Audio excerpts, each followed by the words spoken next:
I've known Ben and worked with Ben for a few years at the Marshall Space Flight Center in Huntsville. Ben's employed by Geocent and is an on-site support contractor in the Advanced Concepts Office. Ben has dual bachelor's degrees in aerospace engineering and engineering science and mechanics from Penn State University. He's worked for Pratt & Whitney in their commercial aviation sector. He currently works in the Marshall Advanced Concepts Office, where he's been working on small launch vehicle systems and technologies. And he's also been working on some of the utilization studies for NASA's next big rocket, the Space Launch System. And it's one of those studies that Ben will be talking about now, and the assessment of that and different technologies for a relatively near-term mission into nearby interstellar space. Like Les said, I've been working in advanced concepts for about 3.5 years.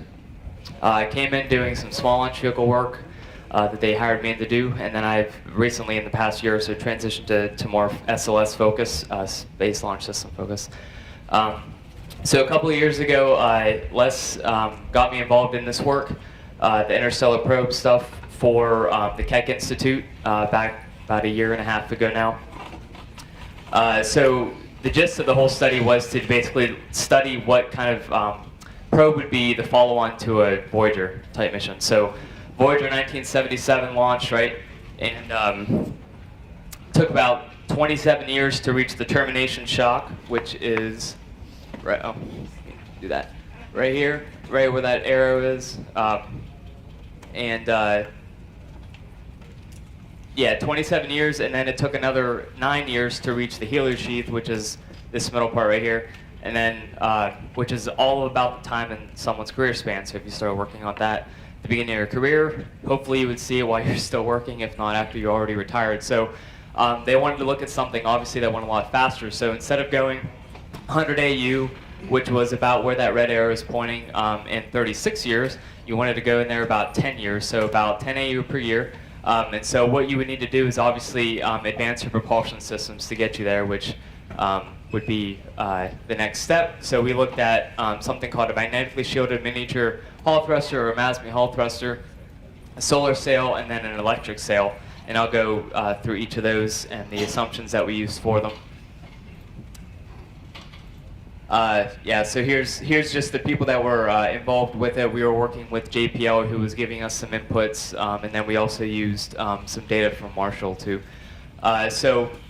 So we started out with the SLS vehicle. So we used a really big shroud, considering how small the payload would probably be. You'll see a picture of that here soon. We used an 8.4 meter payload fairing with an exploration upper stage or an EUS upper stage. And then we also looked at 2 individual solid rocket motors that would have some initial kick stages or add some kick for us. First would happen actually at Earth departure, and then the second would actually happen for an O-berth maneuver or another assist, which again I'll show in a little bit here. But again, we used the Hall thruster and a solar sail and electric sail, and there are smaller pictures there so you can kind of see what those are. I think Bruce will be opening up tomorrow, talking more about the electric sail, which is a pretty interesting one. So here's some of the ground rules that we used. We used, again, 100 AU in 10 years. We looked at about a 2025 to 2035 time frame. So another few years from now, and then we would use a Block 1B configuration of the SLS, which is the second generation of the SLS, if you will, with the exploration upper stage and a bigger shroud, the 8.4 meter payload fairing. And we assumed that the spacecraft mass would be about 380 kilograms, but that doesn't include the onboard advanced propulsion system.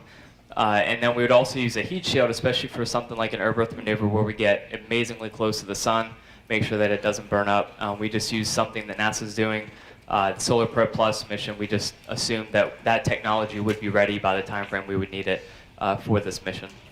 And then we assumed that the spacecraft would need about 450 watts of power. So we assumed that it would be using what's called an enhanced multi-mission radioisotopic thermoelectric generator, mouthful for we used to say EMMRTG is the acronym for that. And so the numbers here were taken in terms of the SLS capability, the boost capability was taken all the way back from August 2014, which was the last information that we had at the time. This study is a little over a year old now. So we would need to, we use the payload mission planner's guide that was out there at the time. So we're looking at the blue line, and we're going to look somewhere down in here for the payload mass. And just give you some idea, 2B, block, SLS block 2B, which would have some advanced boosters or more kick in an upper stage, something like that, gives you kind of a range to show you how it would step up in power compared to some of the ones we've been using around, for the last 10 or 20 years, Deltas and Atlas vehicles.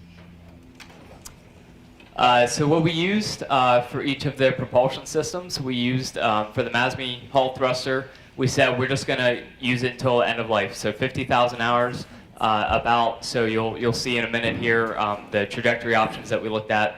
50,000 hours, just let it go until it runs out. That has about 1,870 seconds and just under 20 millinewtons of thrust, which is way less than a pound.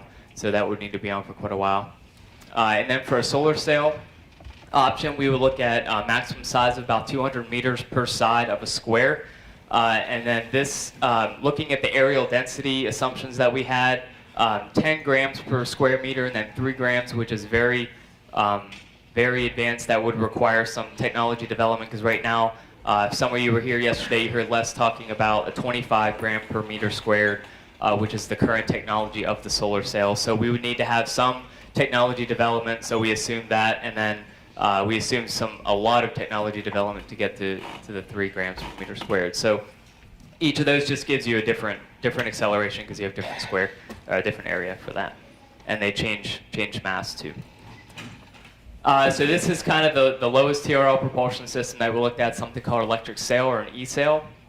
I think Bruce will get more of that in tomorrow.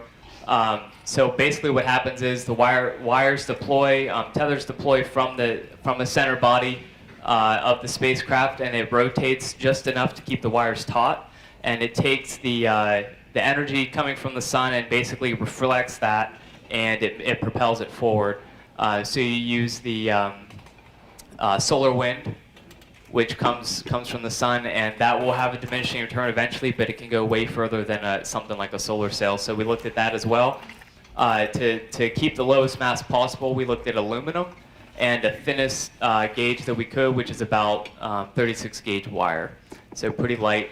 And just depending on how many tethers you have, we'll open up the surface area that the solar wind's going to bounce off of, and it just gives you a different acceleration. So the more tethers, the more acceleration you have. And we looked at 20 kilometer tether length for all of those. So this is kind of busy. I know it says a lot, but basically we looked at 2 trajectory options. We looked at going directly Earth departure, doing a swing by of Jupiter, flyby of Jupiter at a little less than 5 Jupiter radii. So that's everything on the left-hand side here. The Hull thruster on top, E-sail on top, and then the solar sail on the bottom. So if you can read this, so basically you have the active propulsion stage all the way up until Jupiter, and then it's basically jettisoned for the solar sail because you would have some steering issues that you wouldn't want to bother with. So that would go right up until Jupiter, and then you just do a swing by, and you would have an unpowered gravity sister on Jupiter to get you, help get you the rest of the way. For the MASME Hull thruster and the E-sail, you basically do the same thing. You'd have a swing by around Jupiter, but you would keep both the E-sail and the Hull thruster for their individual missions on for the duration of either until the Hull thruster runs out of 50,000 hours or until the E-sail hits a point of diminishing return. So on the right-hand side, you have a swing by of Jupiter, but then you have something called the Earth maneuver, where you get really close to the sun. So it says 0.05 AU, which is 11 solar radii. That is hot. 2,500 degrees Fahrenheit, 1,370 centigrade. It's hot. So you have to have a really robust heat shield. So like I said, we assumed that the solar propulsion mission would be able to do that. Although I don't think that gets us close, as close to the sun. But obviously, we assumed that would be able to withstand it. And then you would do you could do an optional flyby around Saturn on the way out. So what happens is you would do an initial kick stage, just like the first option. You would have the the core stage, you would have the upper stage, then you'd have the two solid rocket motors that I talked about. The first solid rocket motor would do a kick stage to allow the Earth departure to happen. So you would start your journey with a powered Earth departure, and then when you get close to the sun, you would do another kick stage at right at the periapse point of passing the sun, and then that would get you an extra boost. And then you would also, right after you pass the sun, you don't need the heat shield anymore. So you drop that, and then you drop the kick stage that just gave you that boost. So you'd have the lightest possible vehicle, and then you just continue with an E-sail or a Hall thruster at that point, or a solar sail until you hit Saturn. Okay, so here's the good stuff. So we got the data at 2 different times, so I didn't have the ability or the time to overlap the data all in one plot. So forgive me for that. But basically, so all up here is the solar sail and the Hall thruster data. So the lowest, so this is the no thrust. So this is just doing it completely passively. Is this line up here? The Hall thruster is this green dotted line, and then you have your 10 gram per meter squared solar sail, and then 3 gram per meter solar sail. So you can see it getting asymptotic right below 20 years. And then just to show a little bit of a comparison, we had the E-sail on here just to see how much better it could really get. Again, it's a lower TRL, but it does show some promise with what we've been able to study so far. So this shows the 2 millimeter per second squared acceleration of an E-sail, and then this is the 1 millimeter per second squared. So you can see, obviously, that's a pretty big difference. Goes from 20 to 10 years. So if you look all the way at the bottom here on the E-sail data, this is just C3 boost of the SLS. So right here is where we're looking in the red. You have about a 10-year asymptotic, roughly 10 to 12 years, just like it was shown on the top plot. So you can see that it gets, pretty good performance. The green being the 1 millimeter, and then the 2 being the 2 millimeter data. So in terms of the second option, or with the O-berth maneuver around the sun, this is what the data looks like. So you have it asymptotic to about 10 to 12 years, and then you have, just to show again the E-sail point, this is the 1 millimeter per second squared, and then if to get 10 years, you would need 7 kilometers per second. But for the kick stages, in terms of the kick stage performance that we looked at, you would probably do somewhere in the order of 2.5 to 3.5 kilometers per second for that particular kick stage. So that shows you that it would hit roughly 15 years, maybe 16, 17 years. But if you look down here at the E-sail data again, it shows that it's asymptotic, pretty close to 10 years, maybe 11 years. So it gets 3 times faster than a Voyager would to reach the termination shock. So it's definitely a good increase in capability. So really big fairing, really small payload. There's a reason for that we found out later. That was the only data, first of all, that we had to use. So that's why we used that particular payload fairing. But actually, my team lead, the analyst who was way deeper into SLS configuration, said that would actually be the best option anyway. Because if you went with a 5 meter fairing, actually, I'll show that on the next slide, a picture of that. Going up while you're ascending, the drag coming off of doing that contraction into a 5 meter fairing would actually degrade your performance. So the 8 meter fairing would actually be the better option. And then this just shows the 2 different kick stages that we were looking at using. So a star 63 and a star 48. And depending on what kind of payload you would have, you would offload the propellant based on what you would need. So you weren't carrying too much mass compared to what you actually needed. So just to give you some kind of idea, this is a picture of the Stowed Voyager configuration. So it would be a little bit smaller than that. But you can see how it fits inside. And then everything, you can see these little lines, if you can, on the left-hand side, that will be our heat shield. and then the low thrust stage would be right below that, and then the kick stage is underneath that. So, like I said, if you ended up having a 5-meter fairing, that would actually degrade your performance. So it would actually be better to have the 8-meter fairing. And then some other work that the analysts were talking about that were helping me work on this said that they would want to employ an ion thruster just to see what that performance would be.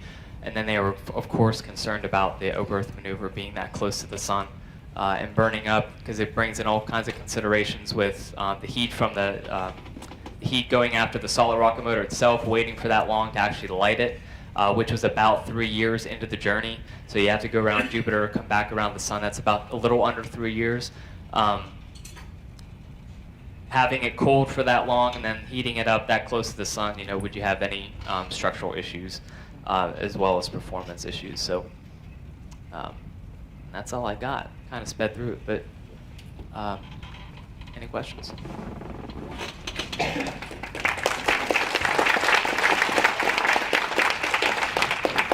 It's coming around. Thank you. Holding it right? Good. I'm Greg Matloff, New York City College of Technology. Question for you. A few years ago, one of our Italian colleagues who isn't here, Claudio Maccone, played with the idea of a double Jupiter flyby, which you use Jupiter to get you in close to the sun for your sun diver maneuver, then you fly by it again on the way out. Did you investigate this, or maybe not Jupiter on the way out, but Saturn, to see if a multiple gravity assist might gain you a little bit more? So you said 2 around the sun? In other words, first go around Jupiter to give you a close periapsis, a perihelion. You unfurl your sail or your various other propulsion systems close to the sun, fly out again to the giant planets, fly by a second time Jupiter, or go by Saturn perhaps. Did you look at multiple gravity assists of that nature in your study? Yeah, I mean, the only multiple gravity assist that we looked at was an optional Saturn Okay. flyby. So you would go around Jupiter, but in terms of doing any double flybys around the same planet or things, we didn't. Did you gain much using Saturn also, as well as Jupiter? No. No. Okay, thank you.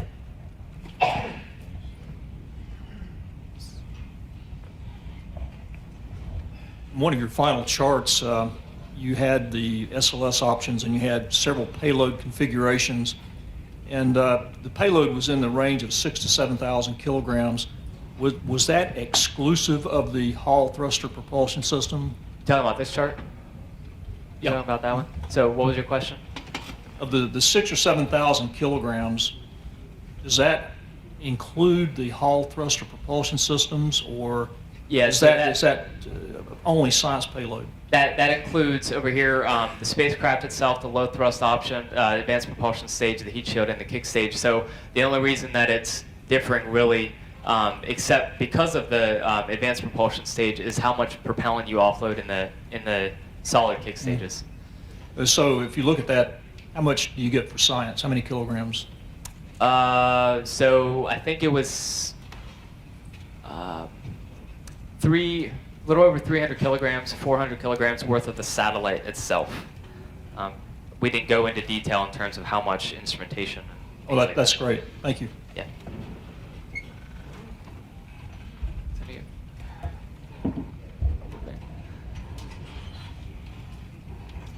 Looking at that very large fairing in that slide, I'm reminded of something that was discussed on Apollo but never used, and that was to flush the interstages with helium just to displace air, to lower the mass on liftoff. And there's probably, 10 cubic meters inside that fairing or more? I don't know off the top of my head. Okay. But I was curious if you thought about that, if you would flush that with it's just atmospheric air inside there, right? That slowly vents as it climbs out of the atmosphere? Yeah, we honestly didn't look at that. Yeah, but if you were to flush that with helium, you could maybe get an extra 10 kilograms of payload on there. Yeah, if you didn't blow the bank. Helium's kind of expensive, right? But it's at 1 atmosphere, so just to flush. Yeah, I mean, that's true. You light it. Yeah. Yeah, we didn't look at that. Guess that's it. All right. Thank you.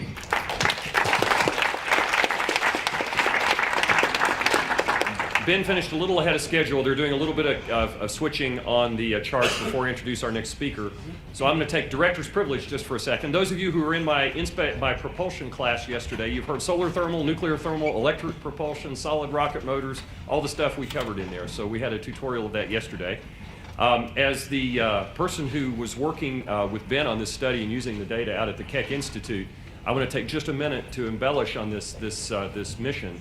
Dr. Ed Stone, who's the project scientist for Voyager, was in charge of this study at the Keck Institute, and he was wanting us to come up with a way to get data back for whoever his successor is for the next interstellar precursor mission faster than he got data back from Voyager. And just so you really appreciate what Ben was talking about, this is a project where you'd fly something like Voyager, you go screaming into the sun at 5 to 7 solar radii, 0.05 AU. That's really close. Using a heat shield to keep you from burning up as you're passing close to the sun, doing a perihelion burn around the sun to take essentially advantage of a gravity assist maneuver around the sun to go screaming out of the solar system. A lot of people are going to be saying, well, why did you look at SLS? One of those questions can be answered by looking at the payload curves that Ben showed, where you have the capability of the Delta IV and the other launch vehicles not having the throw capacity that you have of SLS. And this is not to sell SLS, but it was asked the question, among many other things, is there an advantage to using it? And for certain payload configurations and for certain trajectories, there is. But we also looked at the other in-space options in case you didn't have that, so you could do the direct escape and use a less expensive, smaller launch vehicle. But it's an incredible study. This is one that's in the decadal survey for NASA's heliophysics division, which means there's somebody who wants to do it. And so it's still actively in study. There is no approved mission yet, but it is one that is under study, and it's a joint activity with Caltech, JPL, Marshall, Johns Hopkins, and various other groups that's still an ongoing activity right now.